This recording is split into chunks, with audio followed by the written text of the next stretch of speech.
You're broken down and tired of living life on the merry-go-round, and you can't find the fighter, but I see it in you, so we're gonna walk it out. Move mountains, we go walking out, and move mountains. And I'll rise up, I'll rise like the day, I'll rise up, I'll rise unafraid, I'll rise up, and I'll do it 1,000 times again. And I'll rise up, high like the waves, I'll rise up, inside of the ache, I'll rise up, and I'll do it 1,000 times again. For you, for you,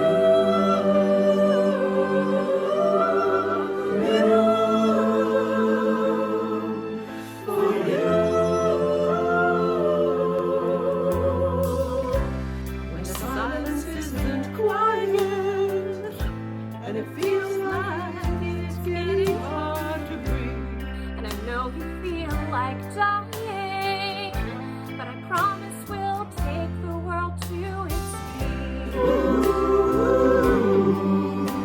move mountains, bring it to its feet. Move mountains, and I'll rise up, I'll rise up today, I'll rise up, I'll rise unafraid, I'll rise up, and I'll do it 1,000 times again. For you, I'll rise for you.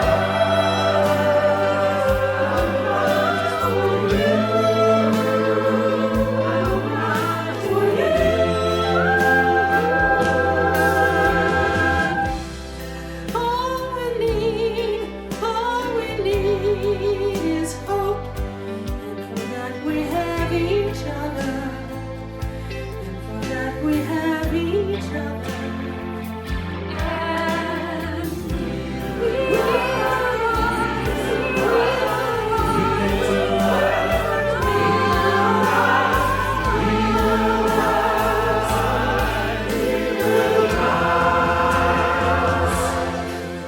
I'll rise up, I'll rise like the day, I'll rise up, I'll rise unafraid, I'll rise up, and I'll do it 1,000 times again. And we'll rise up, high like the waves will rise up, inside of the air will rise up, and we'll do it 1,000 times again. For you, we'll rise for you,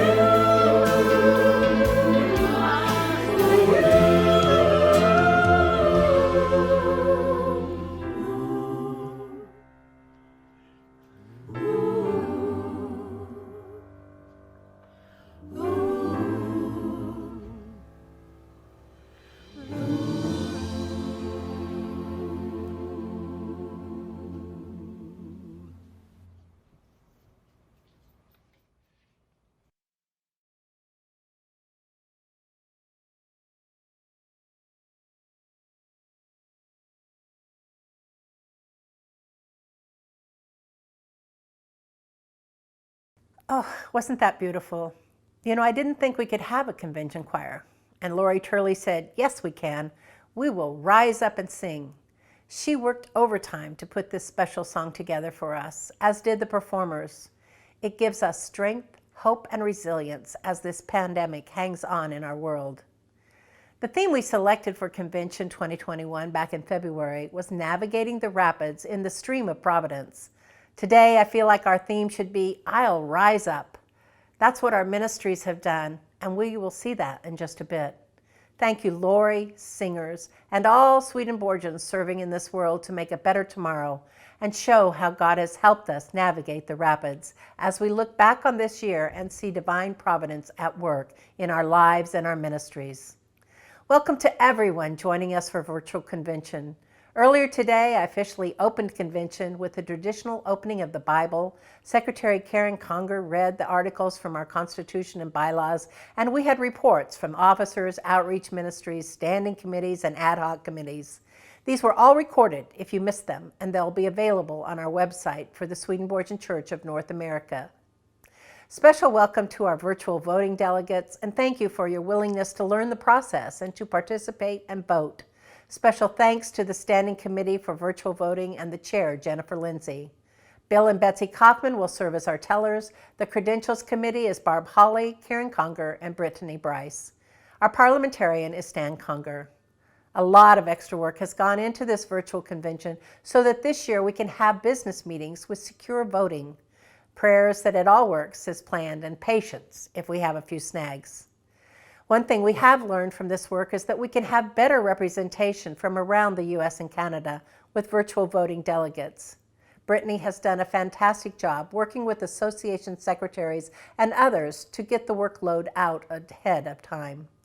We're used to arriving at convention with a list of delegates from those that were able to travel to convention from each association. This year, the names and email addresses had to be loaded onto the virtual voting system ahead of time. But the good news is we have over 117 voting delegates, whereas in 2019 we only had 71. For my president's report, I posed these questions to our ministries. How have they fared through the pandemic? What have they learned, and what do they hope to keep for the future? We will have a map of the U.S. and Canada with points of light for each location as we move from ministry to ministry. So here's what they said. From our chaplains, where we have 10 ministers currently serving as chaplains and 6 that have previously worked, Dagmar Bollinger from Andover, Michigan shares, I provide spiritual care to patients and staff in emergency departments, intensive care, palliative care, and cancer centers. I'm trained to care for patients of all faith traditions, those who claim to be spiritual but not religious, as well as agnostics and atheists. I preach Swedenborgian theology all day long without ever mentioning Swedenborg's name or explaining our theology, except when specifically asked. Patients appreciate hearing that all good people have a place in heaven and that we are angels in the making when we love our neighbors and all of God's creatures here on earth. When I visit COVID patients, I try to soothe their fears and feelings of isolation by being a compassionate, non-anxious presence to them, their loved ones, and their caregivers. It means traveling with them to the place where we can experience God's presence and the actions of the Holy Spirit, which unite us and melt away our differences. In the process, precious gifts of love and hope are revealed. Nancy Pierikowski retired from teaching and entered seminary and was ordained in 2019. Nancy continued with training as a chaplain and just finished her final clinical pastoral education unit and is employed by Trinity Health Hospital in Wilmington, Delaware. Gabriella Cahaley is currently serving in 2 positions in the Atlanta, Georgia area, pastoral counselor at Skyland Trail Psychiatric Hospital and hospice chaplain at Seasons Hospital. She has served as a chaplain for over 8 years, and in the past year and a half, much of her chaplain work has been phone calls. And finally, since March, she's moved back to face-to-face. Kathy Spees writes from Glen Ellen, California, I started as a hospice chaplain while in seminary in 2004 and worked there for 10 years. The hospice grew from a few people called to meaningful end-of-life care to a large organization struggling to thrive in the healthcare world. When nursing homes replaced Big Band with Motown, I decided to take a break from death until it was my turn, and I retired. I was volunteering at the Sonoma Developmental Center for Beloved Community for Profoundly Disabled People and ended up as the last Protestant chaplain in that facility's 125-year history. When SDC closed in 2018, I retired again, and after almost a year of COVID, a former colleague caught me at the end of my umpteenth jigsaw puzzle with the invitation to apply for a per diem hospice chaplain. So until I retire again, I'm working 2 to 3 days a week for Memorial Hospice. Jen Toffel asks that we continue to pray for all the caregivers at the hospital in Lansing, Michigan, where she works. It was down 800 nurses after COVID, and everyone is giving their all, and she's privileged to walk alongside these folks. Lisa Sowald is currently working at Wolfson Children's Hospital in Jacksonville, Florida. After her ordination, she began a 15-month chaplaincy residence program, and in 2017, she was hired as staff chaplain to cover pediatric units and serve as chaplain on the interdisciplinary trauma team. In November 2020, she became a board-certified chaplain. Anna Woofenden just finished 2 years as a Protestant chaplain at Amherst College in Massachusetts. Renee Machiniak from Royal Oak, Michigan tells us that for the first 5 months of the pandemic in 2020, she served on the front lines of the COVID scene by being a part of a team that started up Beaumont Health's telechaplaincy program to patients and families suffering with COVID-19. She says she now serves as Beaumont Health as a volunteer oncology chaplain on Zoom. I've learned the absolutely devastating effects of loneliness on the body, mind, and spirit, as well as the importance and power of listening and being an empathic presence. I also continue to serve as a Royal Oak police chaplain, answering on-call shifts to offer spiritual support and prayer with officers and citizens. Renee goes on, perhaps my most important role as chaplain was during the pandemic, staying in touch with our Swedenborgian youth as our denomination's youth chaplain. Through participation in our denomination's How to Be an Active Anti-Racist youth sessions, I learned that our youth today are filled with passion and insight about our country and world's challenges with racism, violence, and environmental global warming issues. I also had a sense of our youth's isolation, loneliness, and fatigue as they maneuver through the challenges of living in a pandemic time. I have a deep sense of hope about our youth as leaders and caring, wise people who will rise up to bring God's love, truth, and justice into the world in new forms. We must listen. From our Swedenborgian Church Youth League, youth leader Kurt Fekete asks SCYL President Josh Moore to help with this message for convention, and he immediately said, I want to draw a phoenix. So with that as his inspiration, Kurt wrote the SCYL message around the phoenix. The first photo is the last group photo of the SCYL together taken before the pandemic from Winter Retreat 2019. The next photo is the digital drawing of the phoenix. Ecclesiastes 3:1 reminds us, to everything there is a season and a time to every purpose under the heaven.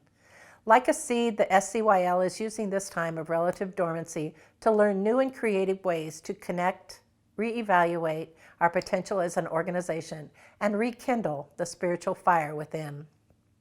In our rebirth, the SCYL will realize new horizons, new actions, and new adventures previously unimagined. The SCYL Phoenix is posed to burst forth out of the ashes into an awakened, dynamic, and exciting youth experience. There will be more youth artwork shared throughout this convention. Spiritual Sunshine is our Swedenborgian community online. Reverend Corey Bradford Watts shares, our online community continues to provide connection and heartwarming messages as we offer insightful sermons, dialogues, and classes, broadening our presence on social media and other platforms. We strive to connect with more people and share the Lord's diverse spiritual sunshine through these often difficult times. We updated our website at swedenborgiancommunity.org, as well as added video on our Instagram and elsewhere to better connect and further empower the spiritual light in each other.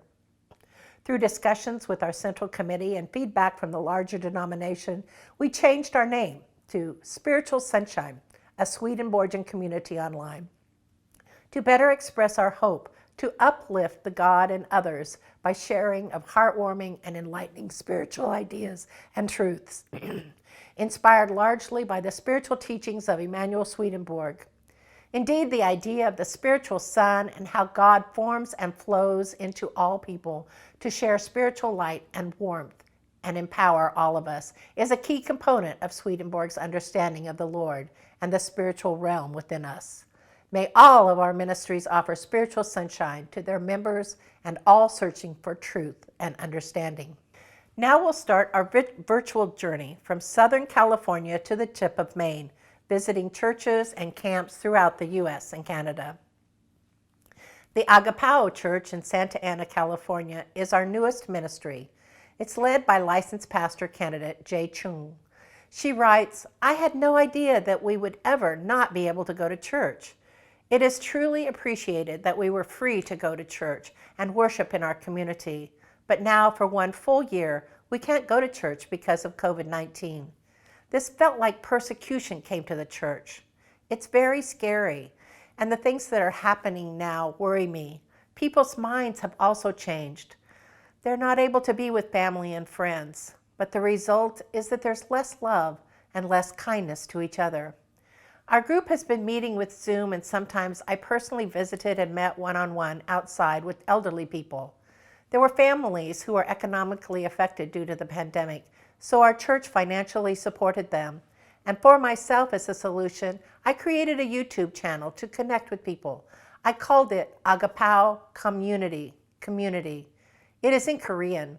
Maybe the church needs to preach the gospel to the world online, not in a church that's in a building. I focus on an internal church rather than external.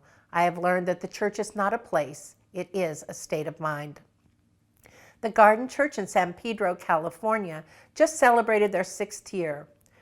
Reverends Dr. Jonathan Mitchell and Amanda Riley share that on Sunday, April 11th, the Garden Church conducted its first in-person worship service in 13 months.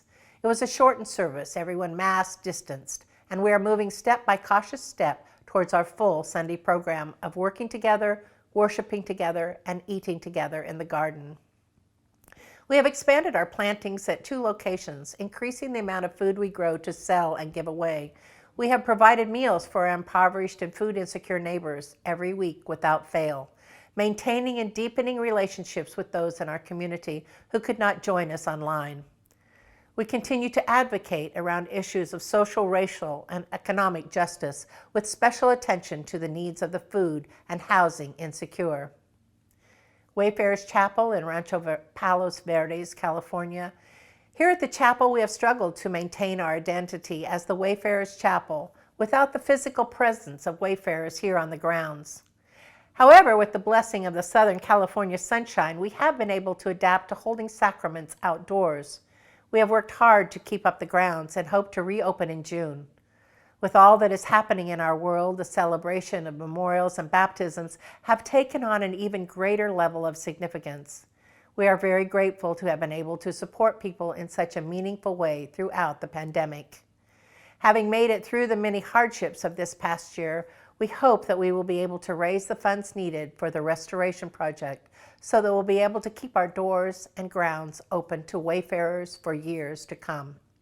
The San Francisco Swedenborgian Church in California, we hear from manager Dana Owens. She says this photo of Reverend Junchol Lee delivering his sermon was taken on only our 2nd attempt at a virtual service in March 2020. We were still trying to figure out the technology and logistics. The service took place in our parish house with soundproofing measures because we didn't yet have Wi-Fi in our sanctuary.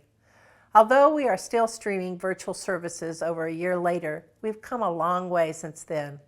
We hope to return to regular in-person services this summer, but we have no date as of yet.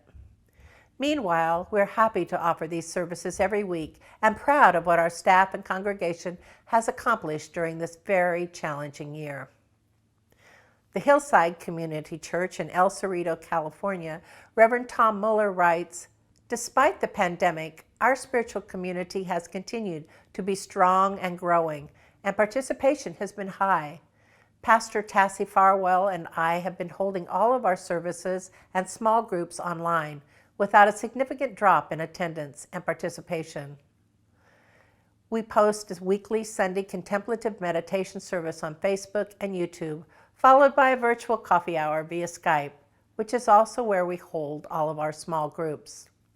We are helping our community with fresh vegetables, and when resuming in-person meetings, we plan to continue to incorporate a virtual online streaming element to our ministry, including recorded and/or streamed sermons, and ways to participate in small groups via Zoom. The Swedenborgian Spiritual Community in Puget Sound, Washington, licensed pastor Helen Barler reports that they have been meeting virtually during the pandemic. Reverend Paul Martin just retired, and they had a big virtual party for him. Helen writes, "We honor an inclusive Christianity found in the writings of Emanuel Swedenborg, who wrote, 'Without usefulness, love and wisdom are only fleeting abstract entities, and they do indeed fly away if they do not move in the direction of usefulness.'" From True Christianity 67. We open the Bible, one of the sacred writings of the Word, as a symbol that God's Word is open and available to all of us. We light the flame to remind us that the light of divine wisdom and the warmth of divine love are ever present. We honor and provide an open and safe place for all who seek a greater understanding and life of deepening spirituality. The Calgary New Church Society in Alberta, Canada, from Lori Lipsky asks, "What have we learned? Where are we now? We are missing our face-to-face gatherings. We are struggling with the distance we are apart from each other. We are weary of restrictions that keep us adrift like empty boats on the water. Our services have become virtual, something we could barely imagine doing at the beginning of the pandemic, and many have found them to be a meaningful and welcome way to connect. We have called each other, revived a printed monthly newsletter, and have dropped off sermons for others.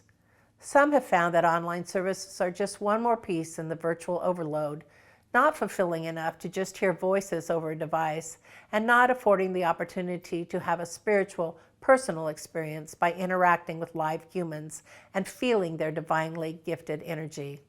We are all social beings, and people need people. Where do we go from here?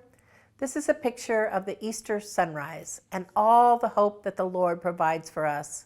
We will hold fast to the Lord's providence and perhaps reinvent ourselves with courage and joy and great big hugs when the time comes. From the Church of the Holy City in Edmonton, Alberta, Canada, President Randy Runka shows us that here we are before the pandemic, enjoying the beauty of our sanctuary. The past year has been disrupted by the global plague, which we all know too well. It's difficult to operate a church while following pandemic restrictions, including the wearing of masks and maintaining 10% of capacity.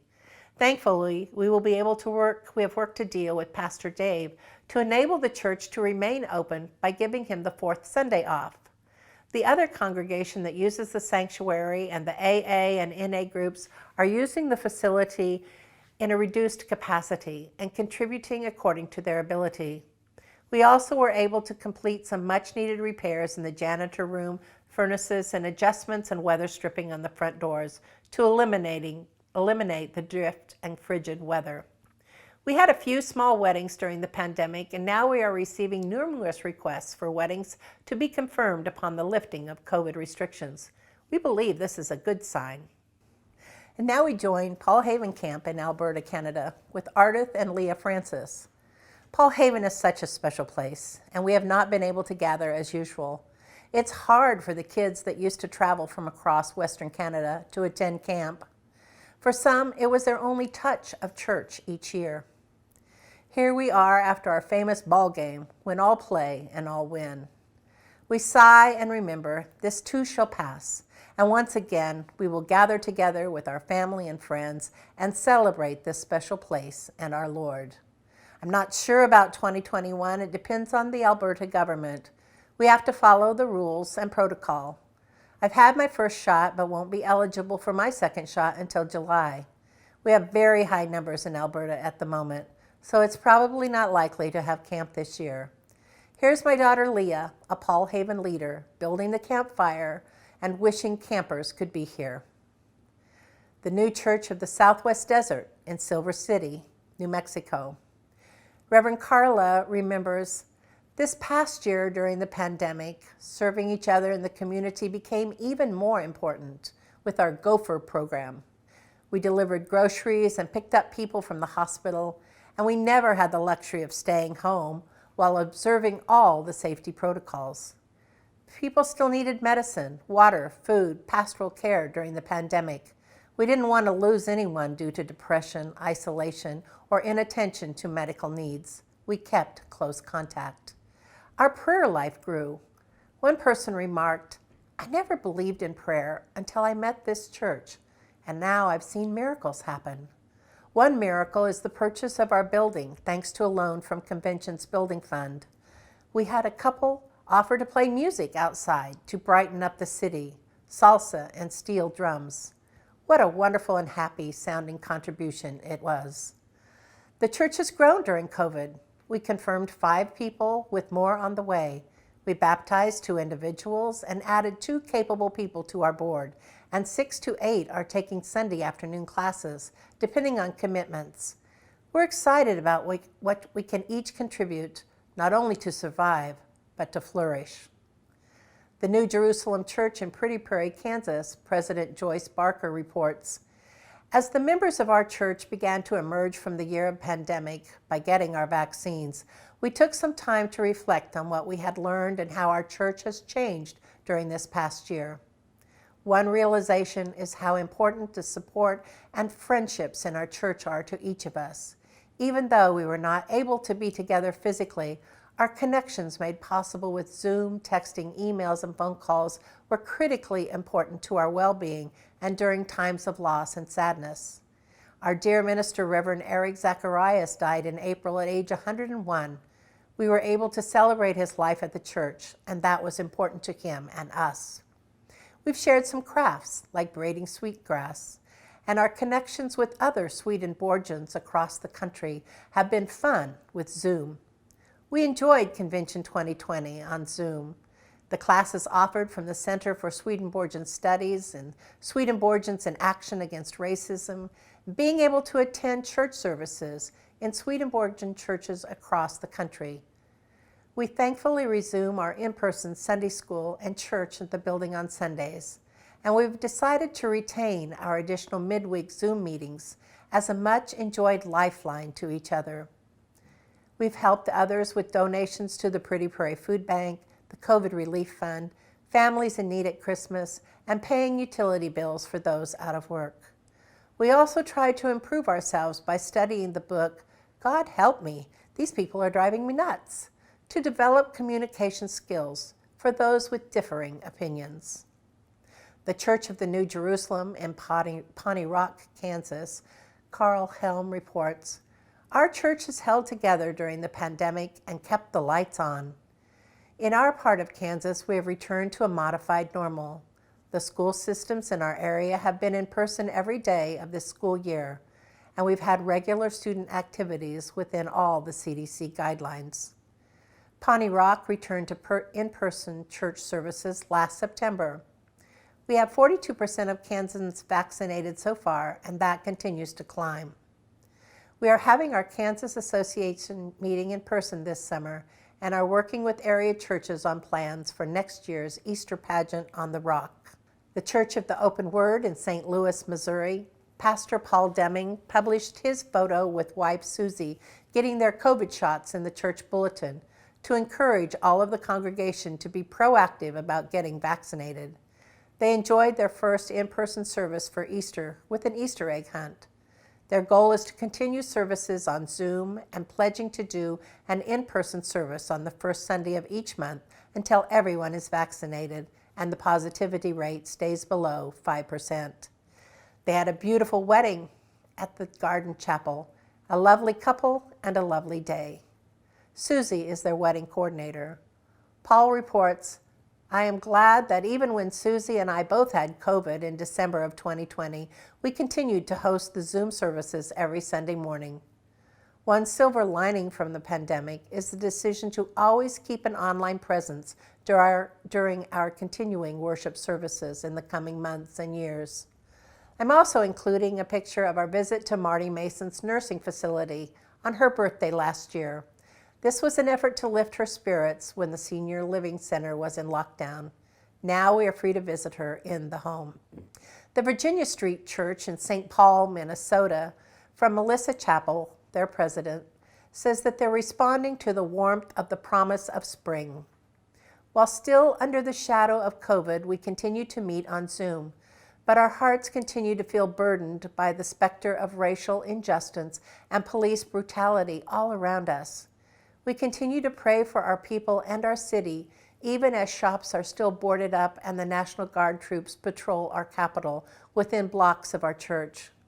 We navigate through this with prayer and kindness in hope of health and justice and mercy. We have responded to the social isolation of the pandemic by finding new ways of reaching out to others that broaden our knowledge of Swedenborg and for each other. As others have done, we learned new technologies we did not think possible a year ago. Now we hold Zoom Bible classes, Zoom Board of Trustees meetings, Arcana classes, and even virtual field trips to join other Zoom classes with other spiritual venues. Using Zoom, we have met people from all over the world and explored areas of studies we might not have taken the time to do otherwise. At home, we used our time shuttered to put in accessible ramps and automatic doors and accessible bathrooms instead of being shut in. I believe that we truly learned from the pandemic to reach out, to love one another, and were richly rewarded in love. The Swedenborg Library and Spiritual Growth Center in Chicago, Illinois, Pastor Karen File keeps us up to date. The library was physically closed in April, May, and December in 2020 due to stay-at-home orders from the city of Chicago.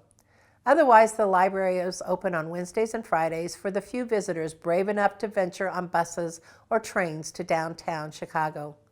Director Karen File held a program for seniors to help them understand how to use cell phones to order groceries and keep in touch. Communication was largely done via emails and phone calls. The isolation people have experienced will impact our 2021 programs with more community-building events planned in the form of group trips to local cultural events. We also plan to work on a remote book discussion group in addition to the group that meets in the library. The expansion of the number of people who became familiar with Zoom in 2020 has opened up new opportunities for remote-hosted programming, which is both less expensive and more convenient for speakers and attendees. We plan to include more outreach of that type going forward. And this is one more fun picture when the whole General Council came to visit pre-COVID, and we hosted their meetings. The new church, Swedenborgen, in LaPorte, Indiana, from Barb Holly. Thankfully, Reverend Kit and the church board were in agreement about offering virtual worship when some others thought that they felt those safety precautions were unnecessary. Board members made an extra effort to keep in contact with members of our congregation and reported on the contacts at our monthly board meetings. Gathering virtually has allowed our ministry to continue almost normally for those who choose to participate. For others, we remain connected through email and phone.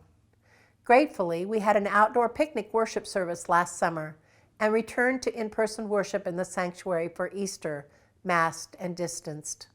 In December, we hosted our first ever blood drive and plan to do so quarterly. We hope to be able to hold our spring rummage sale in May. The photo shows we're supporting Dunebrook, a local child protection agency.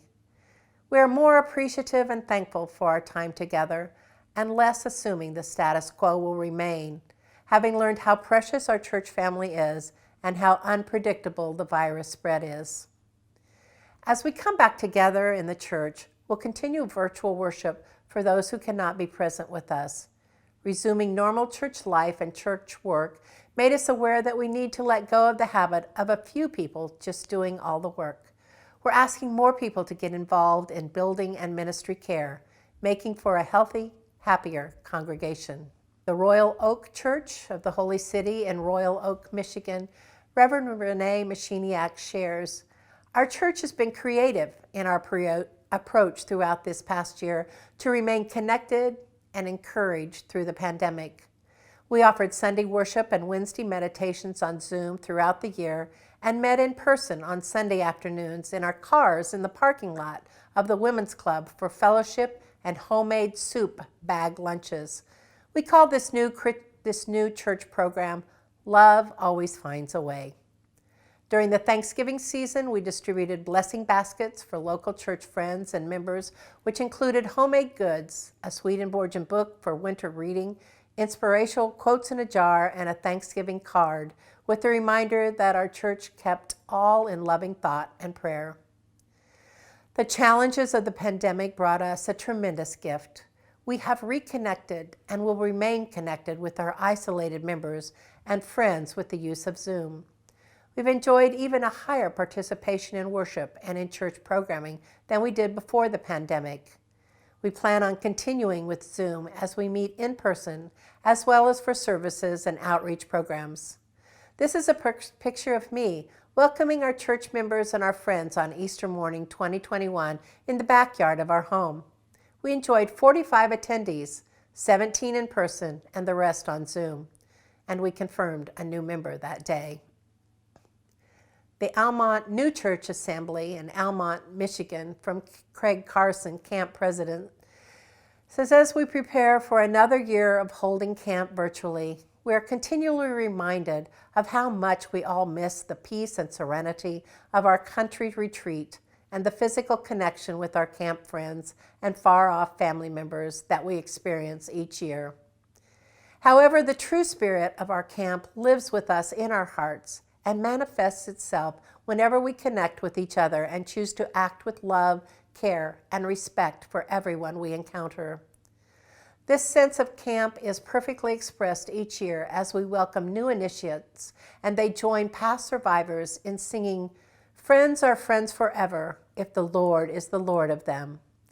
Many of us have found a different closeness with our camp friends through this experience, and by keeping them close as always, we have been able to navigate the rapids of providence that the pandemic has caused in our lives and search for opportunities for regeneration that they present. The New Church of Montgomery in Cincinnati, Ohio, Gloria Toots' update is that, like many churches, the New Church of Montgomery has been holding interactive Zoom services during the past year. Although we miss the hugs, we have kept in touch with each other. We were able to invite our friends from out of town, especially Florida, who would normally not be able to attend, to worship with us virtually. As a matter of fact, we've added 8 new members this way. When we can finally meet in person again, we plan to have simultaneous in-person and virtual worship, enabling our distant members and friends to continue to be part of the service, including fellowship and discussion. A recent highlight was our joyful Easter service. We were able to have wonderful service that included greetings from Swedenborgian churches all over the world, from Australia to South Africa, from Scotland to Sweden, and places in between. We had an ecumenical service with ministers from Convention, the General Church, and the Lord's New Church taking part in the service. 2 years ago, we would probably never have thought this was possible. And here are the youth working in the garden in front of our church, showing our faith in the future. The Urbana Swedenborgian Church in Urbana, Ohio, Reverend Batie tells us that in April of 2020, the church, like many, learned quickly how to use Zoom to hold services. In processing this past year's experience, our members feel that in many ways we have grown closer. We've been able to adapt our worship services in a meaningful way. We continue our weekly readings and mutual sharing of our spiritual challenges and growth. Together, we have grown through this experience. Our weekly prayers and candle lighting for those in need have reached more deeply into our hearts and souls, and we have grown in compassion as a result. Our church has given more financial support this past year to meet the practical needs within our community. As we go forward and eventually meet in person in our church, we will continue to provide an online format along with our in-person services. We pledge to remember and value more deeply the importance of our connections to one another and those we love.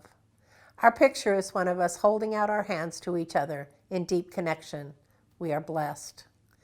The Church of the Good Shepherd in Kitchener, Ontario, Canada, from Christina McTavish, the presidents. We've managed well enough. We miss our in-person services, but we also discovered we love outside services and had a number of them when possible in 2020. We had live online services, written email services, and coffee hours each week, as well as online classes twice a month. We also have continued to safely work on and maintain our gardens and building. Our board and ministers have been great leaders. We also continued much of our other mission work, although some of it had to change a bit. We fundraised for the Food Bank of Waterloo Region and St. John's Kitchen, the Kids' Donkey Monte, Mary's Place, and Marillac Place Baby Bottle Campaign. We also continued to make shawls for gifts in our prayer shawl support group. Rental income took a very heavy hit this year, which has been tough for us, so we will also continue to be flexible and seek other income streams and support. Unfortunately, with the slower pace of vaccines in Canada, our return to full rentals and inside services are still delayed. From the Temenos Church and Retreat Center at Broad Run, Westchester, Pennsylvania, the path ahead at Temenos has some twists and turns right now, and uncertainty with the sudden death of their pastor, Christine Campbell. They have a strong history of service and outreach to the community, and many friends are helping out, as well as their growing membership. The church either meets in the beautiful old farmhouse or in the retreat center meeting room, and right now the center has been closed due to COVID, and they're discussing how to open back up. Please keep the Temenos Church in your prayers as they discern their future. The home church in Bernathen, Pennsylvania, led by Reverend Ross Taylor, reports, when the weather became too cold to meet outside on the Simonetti screened porch, we went to Zoom meetings and found we were able to reach a few more people when online, including an interstate attender. When the weather warmed up, we were able to do a hybrid service, some on the porch and some on Zoom. We've learned a lot about flexibility and the value of coming together in community. Our Church of the Holy City in Washington, D.C., from Reverend Rich Toffel, reports that the second week of March, our board couldn't decide whether to close or stay open. Thursday, we were going to worship that coming Sunday, but by Friday, world events were clear, and we canceled Sunday and scrambled to find a phone line to hold our first service. We all wondered if this would be the end of our church. Over a year later, we see divine providence working in our church's life. During the pandemic, a team called members to coach them how to join calls and Zoom. Week after week, we found new people joining us around the country. 5 new members joined our church, and we've had attendees from 32 states and the UK. Our attendance reached record highs.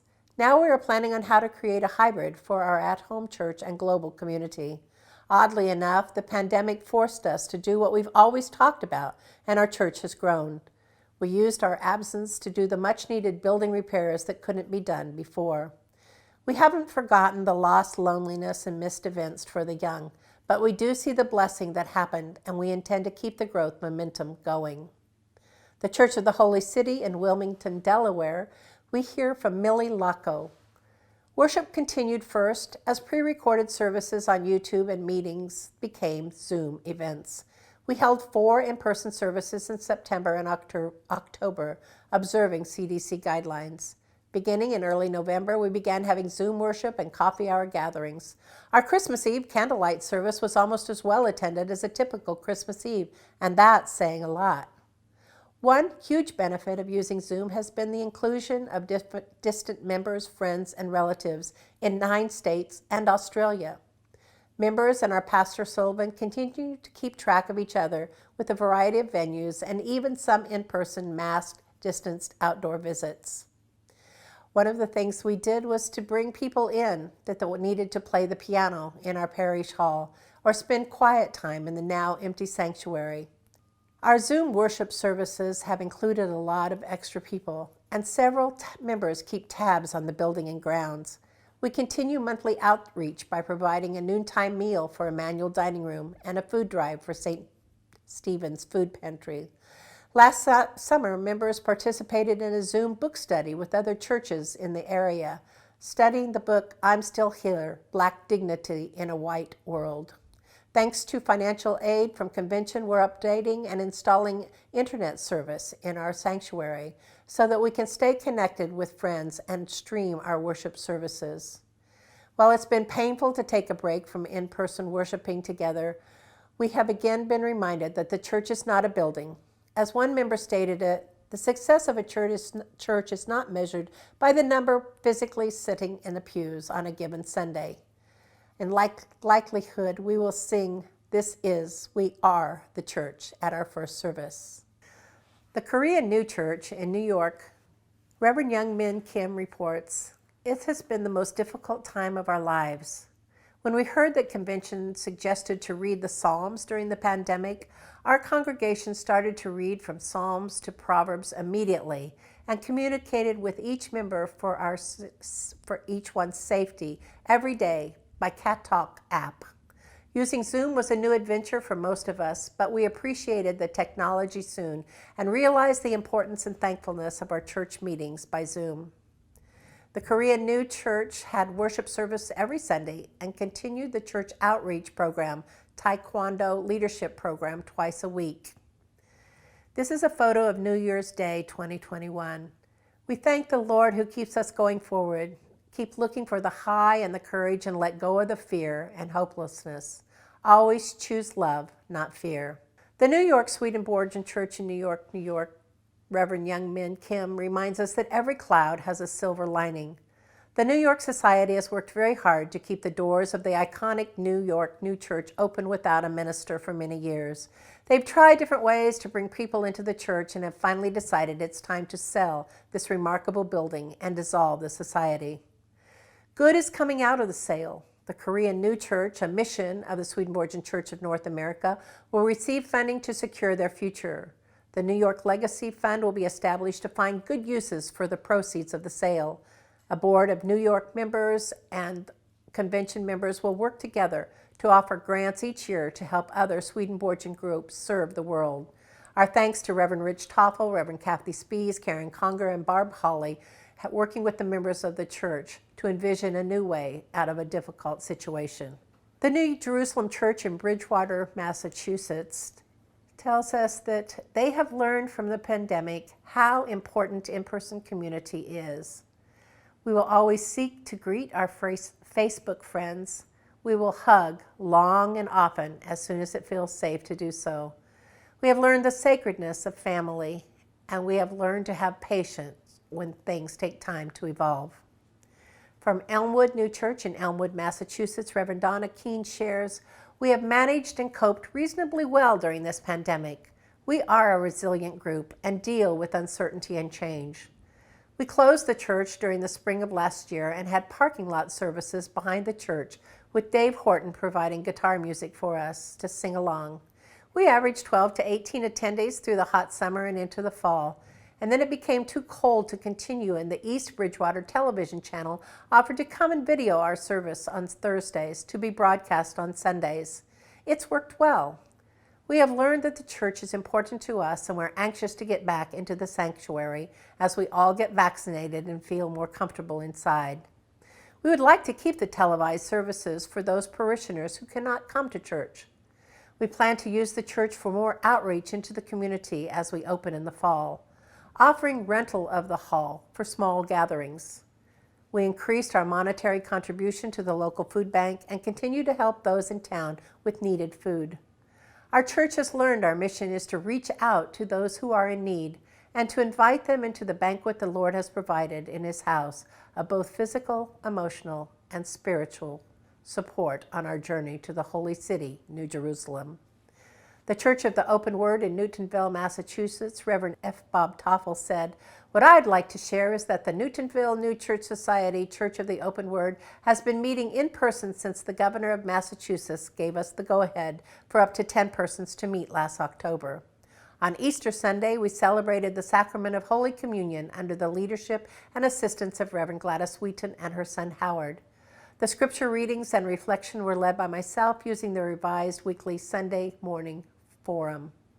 The forum is available to all ministers by emailing bobtoffel@mac.com. The Cambridge Society of the New Jerusalem in Cambridge, Massachusetts, Reverend Sage says, "We've been worshiping virtually since March with an evolving format on YouTube.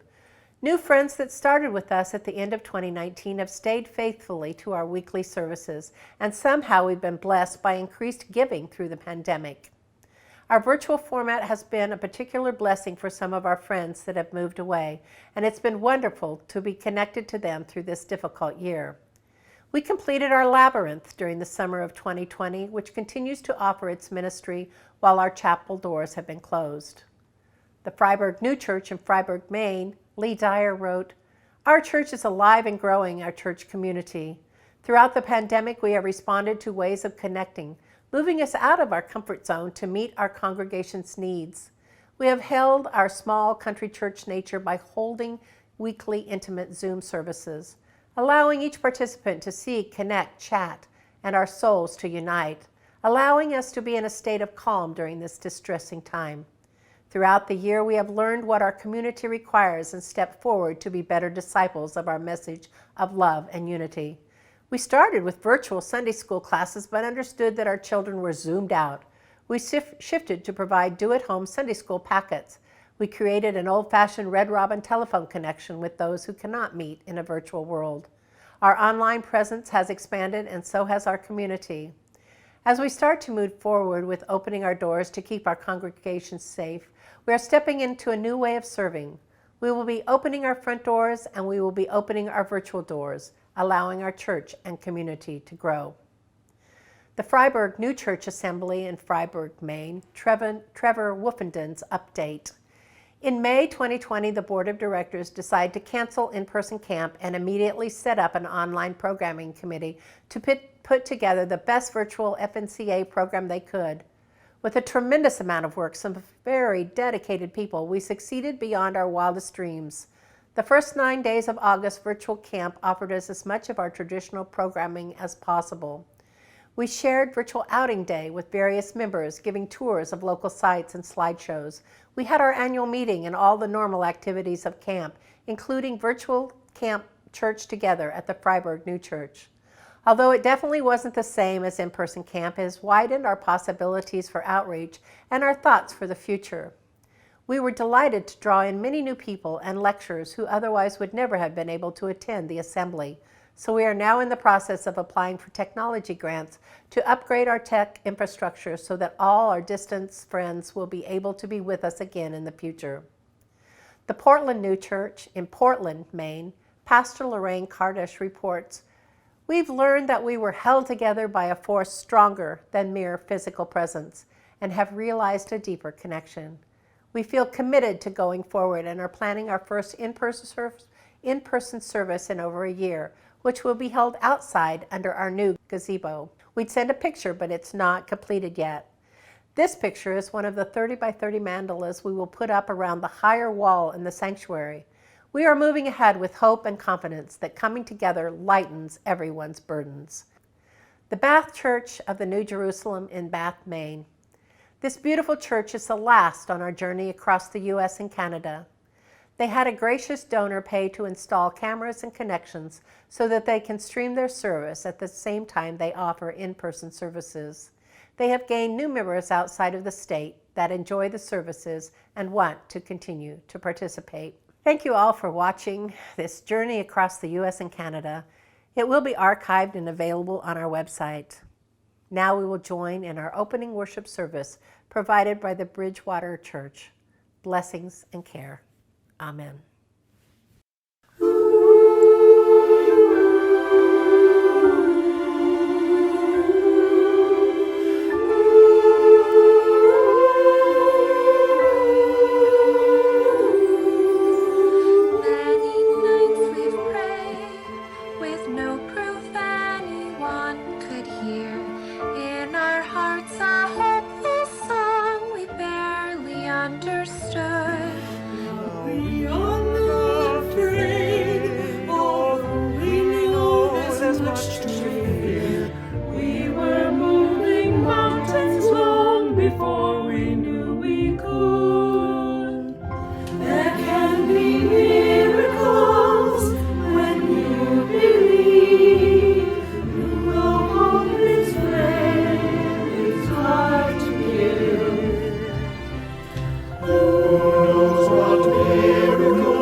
There can be